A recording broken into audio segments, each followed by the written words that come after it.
Sarah and welcome to my YouTube channel. In this video, ipapakita ko lang po sa inyo kung ano po yung ating napang grocery this week dito sa ating muntingas sari-sari store at kung ano po yung mabenta dito sa lugar ko. So ayun mga kasari, hindi po tulad sa inyo ng sari-sari store niya is nasa gilid ng highway or nasa isang commercial place. Dito po sa lugar ko, nakabase po ako dito sa bundok ng Antipolo City. Kaya wag po kayo mag-expect na marami po tayong paninda at marami pong mga customer na bumibili sa ating munting sari-sari store. So, share ko lang po sa inyo mga kasari kung ano lang po ang aking paninda dito sa aking munting sari-sari store. So, keep on watching mga kasari. So, ayun po yung ating napang grocery this week mga kasari. Ganyan lang po karami yung ating napamili. Tapos, pakita ko naman po sa inyo yung aking tindahan.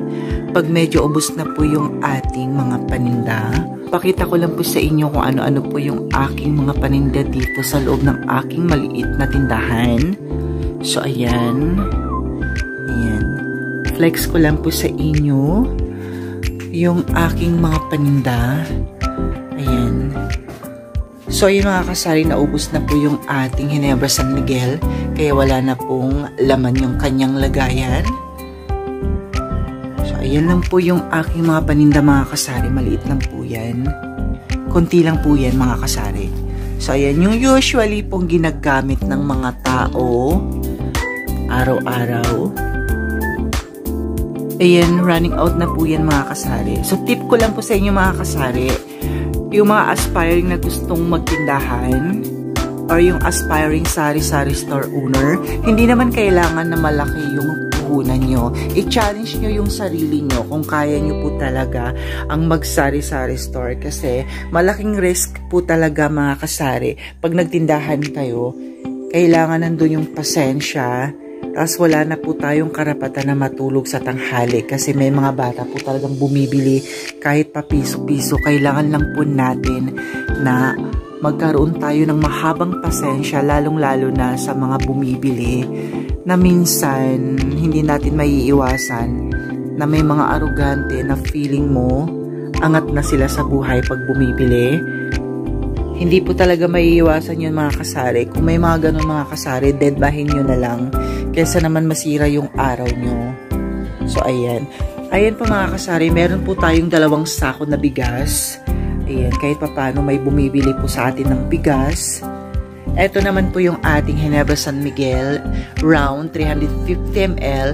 2 folkies po yan mga kasari. Yan po yung mabenta sa ating munting sari-sari store kasi medyo mura po siya. Ito naman po sa karton na to, ito po yung mga noodles, umi beef noodles.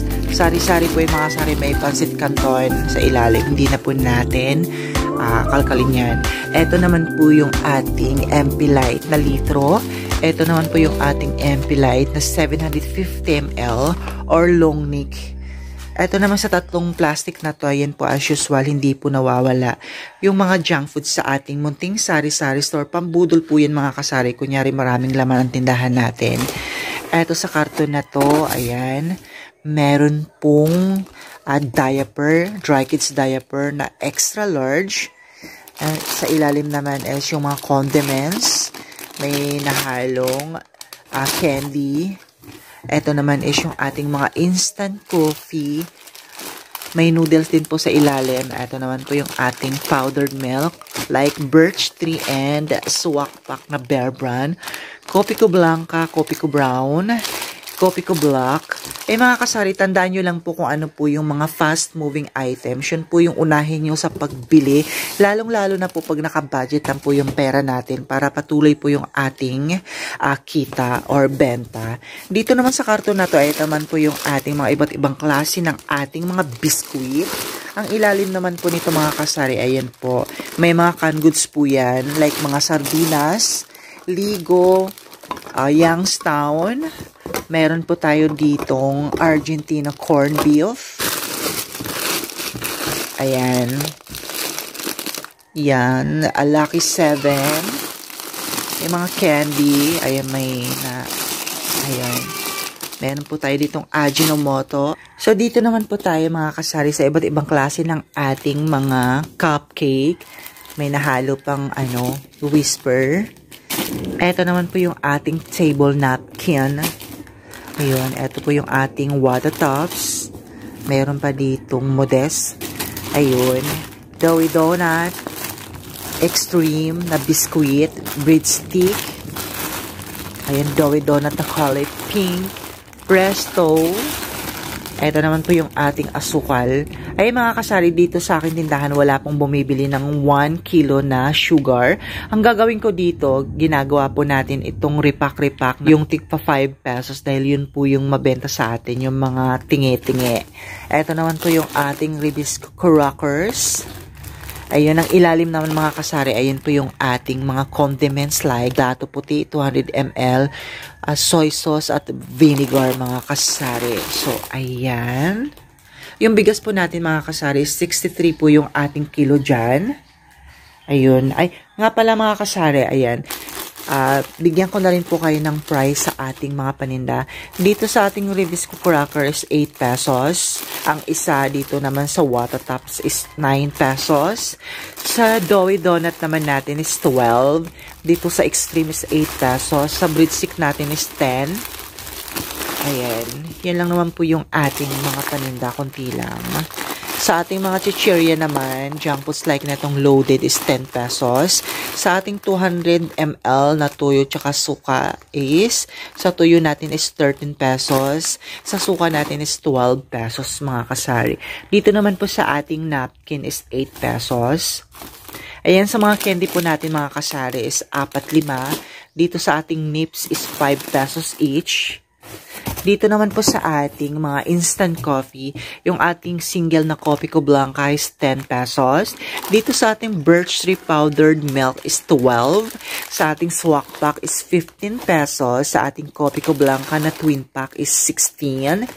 Sa ating Copico Black na single is 10 pesos. Yan sa ating mga Lucky Me naman mga kasari is 12 pesos po yung ating spicy labuyo. 12 pesos din po yung ating homey beef. Pati yung ating Lucky Me beef. Sa ating iba't ibang klase naman ng flavor ng ating pansit canton mga kasari, lahat po yan is 16 pesos mga kasari.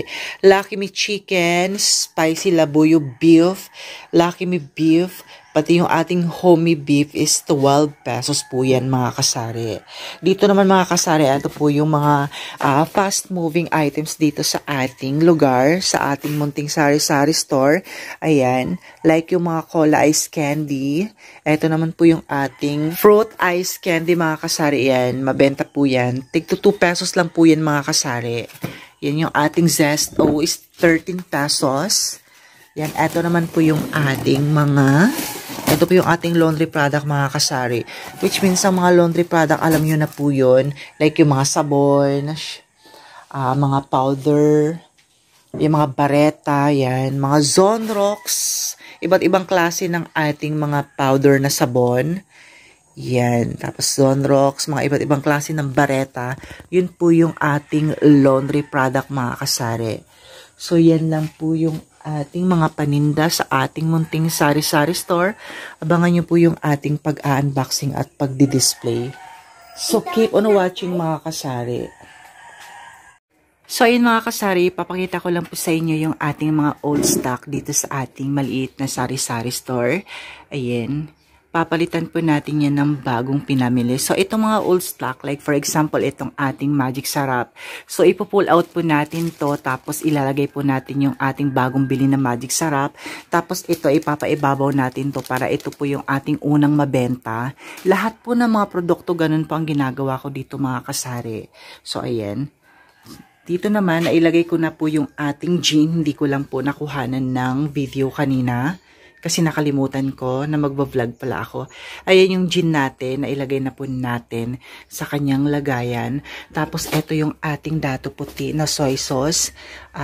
Hindi pa po natin yan ilalagay dito kasi medyo marami pa po. So ito po yung uunahin nating ibenta para maubos siya bago natin ilagay yung bago nating mga napamili. Ito naman sa ating mga Mang Tomas, hindi masyado mabenta yan like yung patis, pati yung ating Coco Mama at banana ketchup. Pero kahit papano naman po is may naghahanap naman po.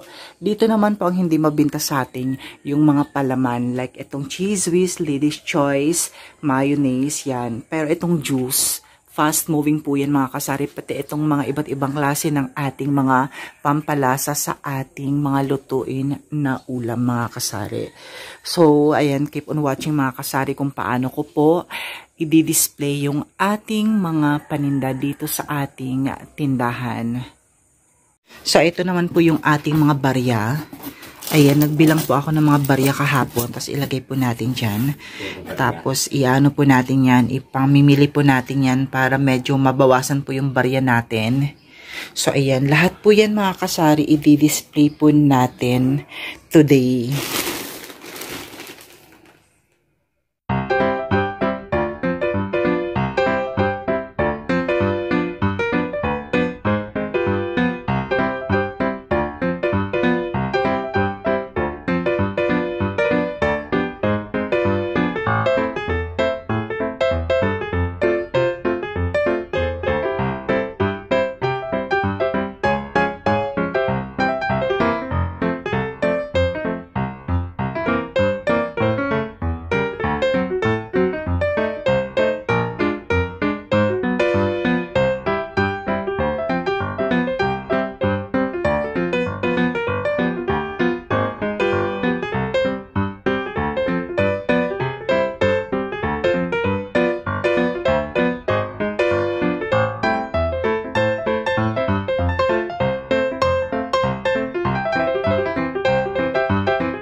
So, ayun na mga kasari, nailagay ko na po yung ating mga bagong paninda.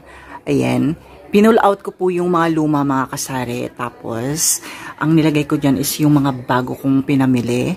Yung mga luma, ayan, nilagay ko siya dito. Pero hindi lahat mga kasari. Yung mga luma ito, pinagpatong ko na lang para alam ko na luma sila. Tapos yung nasa ilalim yan po yung mga bagong stock. As you can see mga kasari, na yan, kung napapansin mo, dati yung dito sa harapan na yan is yung mga ano yan, magic sarap. Yung mga magic sarap, nilipat ko na dito sa gilid. Tapos itong nesty, dating nandyan yan sa lagay ng magic sarap, ngayon dito nilagyan ko na ng bago para ma-display natin lahat. Tapos itong mga Bear Brand na to, dating dito to siya sa nilagyan ng ating mga Copico Blanca at saka ng ating Copico Brown. Nilipat ko na siya dito sa gitna para ma-display natin lahat. Para kahit papano medyo marami po tingnan yung ating mga paninda. So ayan. So yan lang po mga kasari, ayan. Naglagay na po ako dyan. Ayan. Yan po mga kasari. Yung mga dito mga kasari, ayan. Kukunin ko po yan pag may bago akong nabili. Tapos, yan po yung nilalagay natin dito. Yung mga pilas-pilas para pag may bumili, kuha-kuha na lang para hindi na natin makuha yung mga display natin para marami pong display tingnan araw-araw. So, ito nilalagay po natin dyan mga tingi-tingi. Dyan yung mga naka pilas-pilas. Para if in case na may bumili, kuha-kuha na lang mga kasari para mabilis lang po yun ating pagbigay sa ating mga customer. So, ayan, napakita ko lang po sa inyo, meron pa po tayong hindi na i-display. Ayan, sa mga karton na yan. Kasi kulang po yung aking lagayan. Kulang po yung aking mga sabitan. Tapos, yung stante ko po mga kasari is 2 lang. So, ganyan lang po ako mag-display mga kasari. Yung ating mga Emperador lights, ayan pa, nasa karton pa, hindi pa natin na-display kasi wala pa po akong lagayan ng ating mga alak mga kasari. Anyway, okay lang po yan. Kasi hindi naman din po masyadong mabenta ang ating mga alak. Tapos, mas okay na rin na hindi natin i-display kasi nauubos lang din po siya sa utang mga kasari. Ayan. So, ayan. Tour ko lang po kayo sa aking munting tindahan. Ayan po yung ating lagayan ng ating mga candy. Medyo marami pa naman po. Pati sa ating mga biscuit. Pati mga cupcake. Ayun. So, maglalagay lang po tayo dyan ng konting chichirya mga kasari, right? Nitong ating vlog mga kasari. Ayan, marami po tayo mga iba't ibang klase ng ating mga wafer. So, ayan. Ito po yung mabenta sa atin ng mga mantika. Yung tingi-tingi. Ito po yung tigli 5 piso. Pati po yung ating asukal. Andito po. Ayan po yung asukal natin. Oh. Kunti na lang po. So, ayan na po mga kasari. Comment down below lang po kayo kung may gusto po kayong itanong sa akin para masagot ko po yung inyong mga katanungan. So, that's all for today's video mga kasari, and thank you for watching and have a nice day. Bye-bye. Ingat. Mwah.